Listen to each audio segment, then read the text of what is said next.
An example of one of the active shooter vests that are being donated today. Governor Josh Shapiro is proposing $60 million in new funding for Penn State and fellow state-related universities. All up and down these streets, vendors are here to sell some of their unique creations, and some come all the way from California for this specific festival. Well, the convenience of betting on your phone or on your computer is attracting more users. It's also raising concerns. Police are still trying to crack the case of whoever stole 100,000 eggs from the back of a trailer in southern PA. This unique bronze flag features 50 raised stars and 13 stripes, along with the Pledge of Allegiance, all engraved in Braille.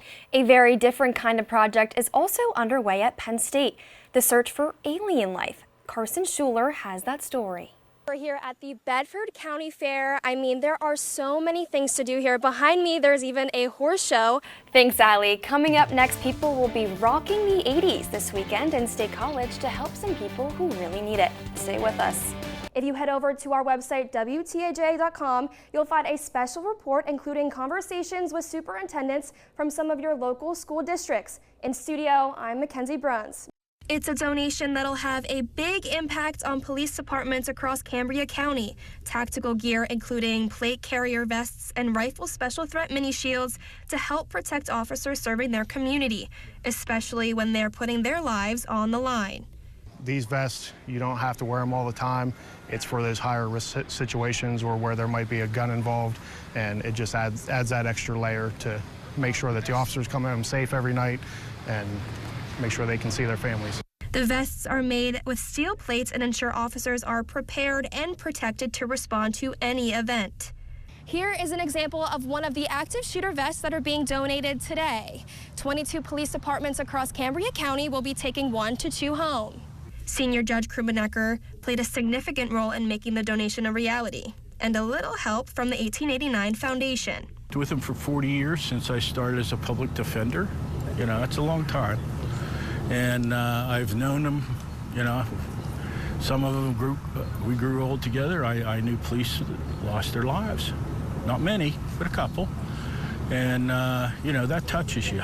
You know, we're just very grateful to be able to, you know, provide the funding that comes in through the 1889 Foundation for projects like this. So being able to, you know, health and wellness is all about keeping our, you know, our community safe. Reporting for WTAJ, I'm Mackenzie Bruns.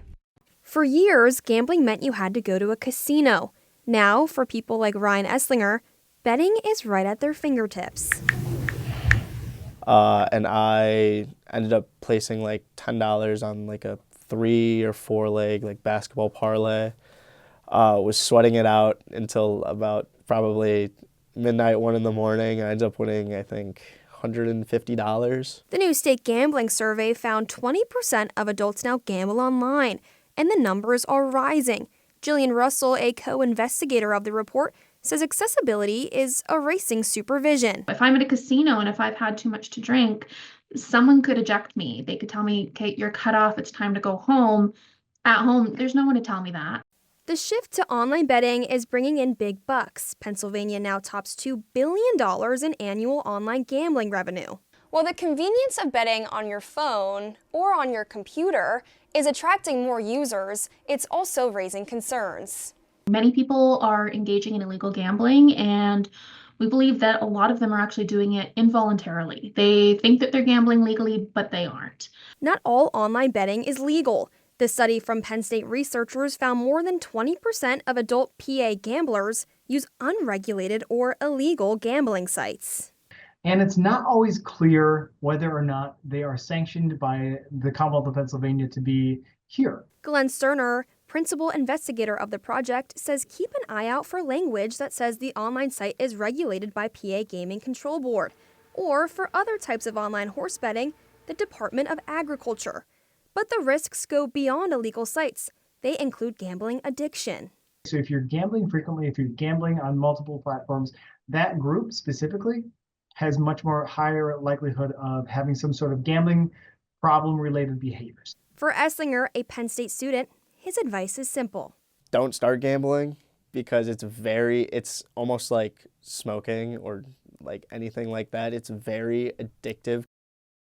From handmade crochet plushies to three-dimensional printed toy figures, artists are gathering in State College to sell their unique creations. It kind of feels surreal because I've always wanted to sell stuff ever since I was little, and now I finally have the chance to do it with something that I enjoy making. Children and Youth Day highlights some of the youngest artists from across the state, giving them a chance to get creative and have fun. It's an event where ideas take shape and young talent can shine. All up and down these streets, vendors are here to sell some of their unique creations, and some come all the way from California for this specific festival. Shoebox Interiors, a dollhouse design shop, specializes in creating lifelike figurines to complement your dolls. Sarah Cannon traveled far to display her art and hopes to send a message to kids like her. It's really exciting. I like to I don't want to keep all the techniques I use to myself. I want to inspire young kids to also think of their own creations and be a great artist. The Central Pennsylvania Festival of Arts officially begins Thursday and runs through Sunday. Reporting for WTAJ, I'm Mackenzie Bruns.